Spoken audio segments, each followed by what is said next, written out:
हो गई है। समाजवादी पार्टी के सांसद एसटी हसन ने कहा है कि इस बयान के जरिए मुसलमानों में डर फैलाने की कोशिश की जा रही है। हालांकि जानकार मानते हैं कि ओवैसी इस बयान से यूपी में एंट्री की प्लानिंग कर रही हैं।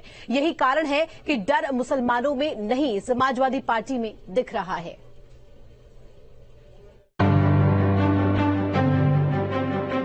ओवैसी का बयान सियासी घमासान।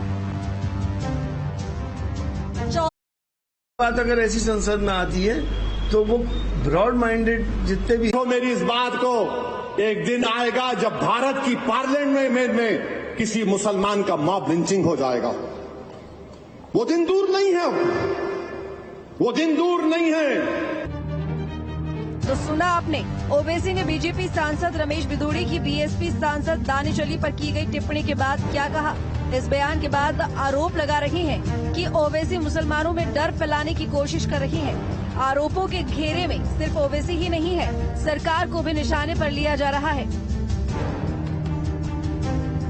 वो लोकसभा के सांसद हैं, देश की सर्वोच्च सदन में बैठते हैं, देश उनकी प्राथमिकता होना चाहिए। उनको जब भी उनकी बातों में कहीं देश नहीं दिखता, सिर्फ एक विधा दिखती है, एक व्यक्ति दिखता है, एक समाज दिखता है, एक कौम के लोग दिखते हैं, ये कष्टप्रद है। उनको देश की भी बात करना चाहिए, देश हित की भी बात करना चाहिए, देश की प्रगति की बात करना चाहिए, अच्छाई देश में जो अच्छे काम हो रहे हैं उनकी तारीफ भी करना चाहिए। लेकिन उनके मुंह से आज तक कोई किसी भी बात के लिए हम लोगों ने तारीफ नहीं सुना। इन लोगों के पास कोई मुद्दा तो है नहीं, कहीं एक कोई बात मिल जाती है उसी को पकड़कर बैठ जाते हैं। पार्टी उस पर स्पष्ट कर चुकी है, अपनी बात को स्पष्ट कर चुकी है पार्टी। तो इस बात को दोहराना, बार बार उसको आधार बनाना कहीं से गलत नहीं है। भारतीय जनता पार्टी इस तरह के बयानों में और इस तरह की बातों से अपने आप का अपना कहीं कोई सरोकार नहीं रखती और इसको पार्टी ने बड़ा गंभीरता से लिया है। अब बात करते हैं उस डर की जिसके चलते एसटी हसन ने ओवैसी पर हमला बोला है। दरअसल माना जा रहा है कि ओवैसी मुसलमानों के जरिए यूपी की सियासत को प्रभावित करना चाहते हैं और इसी प्रभाव के चलते समाजवादी पार्टी को अपना वोट बैंक खिसकता दिखाई पड़ रहा है। देखिए, ओवैसी जी का बयान भारतीय जनता पार्टी और ओवैसी जी के बीच की नूरा कुश्ती है। जिस तरीके से मुसलमानों का नाम लेके ओवैसी जी लगातार राजनीति करते हैं, उत्तर प्रदेश के विधानसभा चुनाव में मुसलमानों ने उन्हें नकारा, अब उनके राज में ही उनकी अस्तित्व पे संकट खड़ा हो गया है। इसलिए ओवैसी जी लगातार बयानबाजी कर रहे हैं, मुसलमानों को डरा के अपनी राजनीतिक रोटियां सेकना चाहते हैं।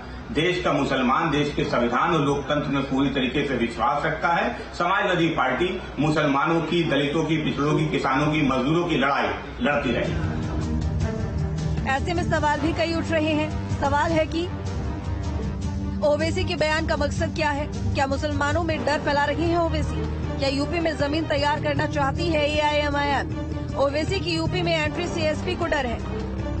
समाजवादी पार्टी और कांग्रेस मिलकर चुनाव लड़ेंगे, उसकी सबसे बड़ी वजह है कि मुस्लिम वोटों को एक साथ रखना। लेकिन ऐसी स्थिति में अगर असदुद्दीन ओवैसी की पार्टी यहां से चुनाव लड़ती है और वो मुस्लिम तबके में बड़े लोकप्रिय भी हैं, लेकिन उनको वोट नहीं मिलते हैं, अगर वोट भी मिलने लगे तो ये समाजवादी पार्टी के लिए काफी नुकसानदेह हो जाएगा। तो जाहिर सी बात है कि इसी लिहाज से ये हसन का बयान है। यूपी में ओवैसी की पार्टी एआईएमआईएम का वोट प्रतिशत लगातार बढ़ रहा है। 2017 के यूपी विधानसभा चुनाव में असदुद्दीन ओवैसी को लेकर कहा गया है कि उनकी पार्टी हिंदी राज्य में अपनी छाप छोड़ने में नाकाम रही है। इसके बाद ओवैसी ने 2022 प्रदेश में लगभग 3 गुना सीटों पर चुनाव लड़ा और फिर से राज्य में अपना खाता खोलने में विफल रही। 2017 में 38 सीटों पर लगभग 2 लाख वोट मिले, जो कि टोटल वोट शेयर का लगभग 0.2% था। 2022 में 97 सीटों पर चुनाव लड़ा। एआईएमआईएम के वोट प्रतिशत में इजाफा हुआ, खाता नहीं खोला, लेकिन वोट शेयर बढ़कर 0.46% हुआ। विधानसभा चुनाव में ओवैसी को मिले 3,40,000 वोट। इसके बाद भी कहा गया ओवैसी मुस्लिम वोटर्स को रिझाने में नाकाम रहे, लेकिन पार्टी कछुए की चाल से अपना दायरा बढ़ाती जा रही है, जो कि एक नई चुनौती बनकर उभर रही है। बहरहाल सियासत का महारण नजदीक है। ऐसे में ओवैसी का बढ़ता कद एसपी के लिए चिंता का सबब बना हुआ है। एसपी को डर है कि उसका कोर मुस्लिम वोटर कहीं उसके हाथ से छिटक न जाए। Team news stay.